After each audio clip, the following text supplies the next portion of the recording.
আমিনা থাকতে লাগলেন। আমিনার পেটে বিশ্ব রসুল বাপজি বড় হতে লাগছে। কিতাবে লিখেছে 6 মাস 7 মাস 8 মাস 9 মাস 10 মাস 10 দিন বাপজি হতে চলল।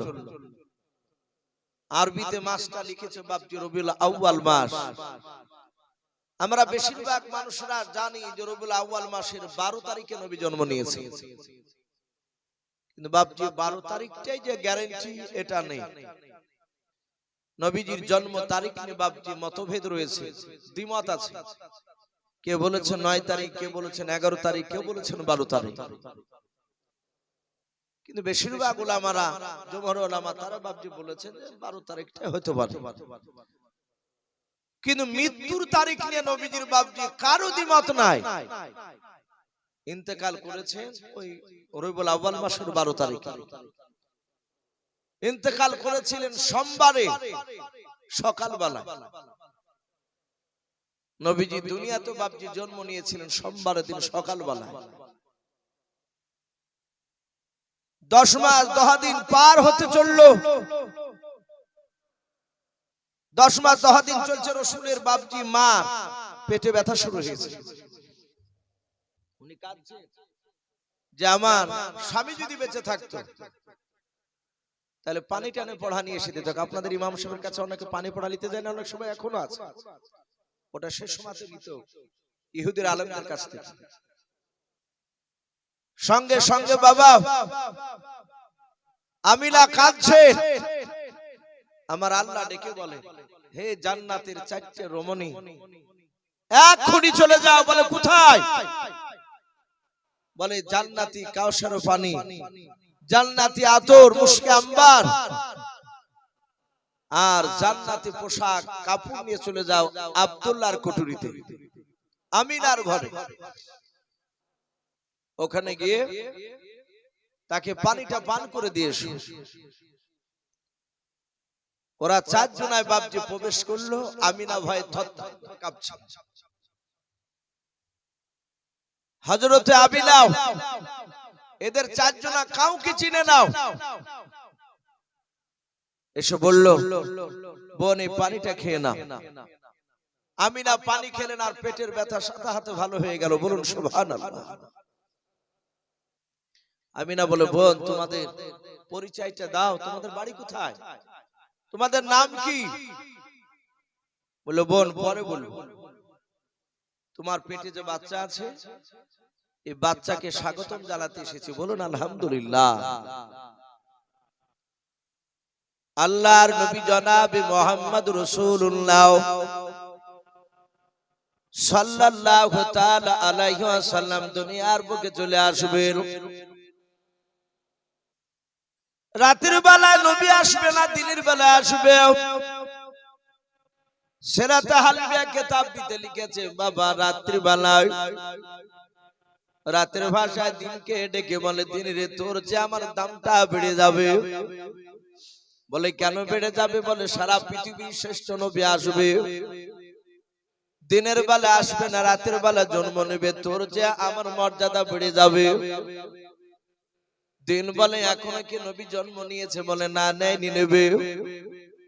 বলে রাত তোর যে আমার মর্যাদা বেশি হয়ে যাবে। বলে কেন? বলে দিনের বেলা নবীজি আসবে, রাতে দিনে দুজনায় বাপজি দাবি করেছে নবী আসবে। তাই কবি বলেন, আজ নবীজির জন্ম দিবস হায় রে মুমিন ভাই, আজ নবীজির জন্ম দিবস হায়। ওই রাতে বলে আমার হবে, ওই দিনে বলে আমার হবে, রাতে দিনে ঝগড়া করে যায় রে মুমিন ভাই, আজ নবীজির জন্ম দিবস হায়, আজ নবীজির জন্ম দিবস হায় রে মুমিন ভাই, আজ নবীজির জন্ম দিবস হায়। ও বাপজি ভাইরাও, আমার আল্লাহ ডেকে বলেন রাত আর দিন শুনে নাও, আমি এমন টাইম আমার রাসূলকে আমি দুনিয়ার বুকে পাঠাবো, এই রাত তুমি দাবি করতে পারবে না না রাতের বেলা নবী এসেছে। ওরে দিন তুমি দাবি করতে পারবা না যে দিনের বেলা নবী এসেছে। আমরা যে সময় ফজরের বাপ মুয়াজ্জিন আযান দেয় বাবা, as-salatu খায়রুম মিনান নাওম বলে না, ওই সময়টাকে বাপজি আপনার না রাত বলে না সকাল বলে, শুভে সাদেকের টাইম বলা হয়। ওই সময় বিশ্ব নবী দরদি নবী আমার নাভি কাটা অবস্থায় এবং খাতনা অবস্থায় দুনিয়ার বুকে রাসূলুল্লাহ চলে আসলেন। বলুন সুবহানাল্লাহ। ও বাপজি ভাইরাও, অনেক লম্বা ঘটনা আছে, ওদিকে আমি যাব না। আল্লাহর নবী জনাবি মুহাম্মদ রাসূলুল্লাহ সাল্লাল্লাহু তাআলা আলাইহি ওয়াসাল্লামকে চার জনায় বাপজি তুলে নিল। কেউ বাপজি জান্নাতি কাপড় দিয়ে বাপজি তুলে নিল, কেউ বাপজি মুশকে আম্বার লাগিয়ে দিল। আল্লাহর নবীজির মাকে বাপজি নবীজিকে রেখে দিয়াও চারটা মেয়ে বাপজি তারা গঙ্গাট করে হেঁটে তারা চলে যাচ্ছে, দরজা দিয়ে বেরে যাচ্ছে। আল্লাহর নবীজির মা আমিনা ডাক দিয়ে বলেছিল, ওরে আমার বোনেরা, তোমরা এত সুন্দর উপকার করলে আমার বোনরে, তোমাদের পরিচয়টা তো এখনো দিয়ে গেলে নাও, তোমরা কারা, তোমাদের নাম কি একটু বলে যাও। চার মেয়ে বাপজি আমিনার কাছে এসে দাঁড়িয়ে গেল। প্রথম নাম্বার মেয়েটা ডাক দিয়ে বলেছিল, বোন আমিনা, তুমি আমাকে চিনতে পারো নাই? বলে না।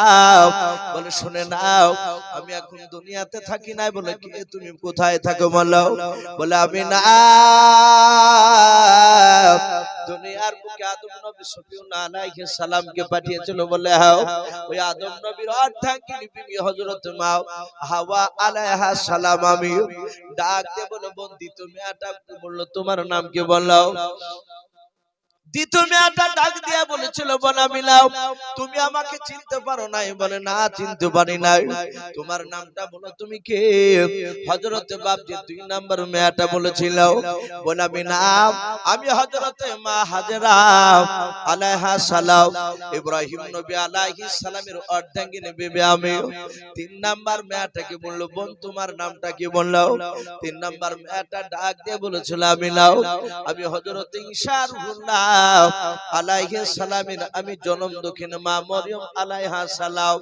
চার নাম্বার মেয়েটাকে ডাক দিয়া বলেছিল, বোন তোমার নামটা বলো। চার নাম্বার মেয়েটা বাবা ও কোনো কথা বলে না, চোখ দিয়ে ঝরঝর করে পানি ঝরে।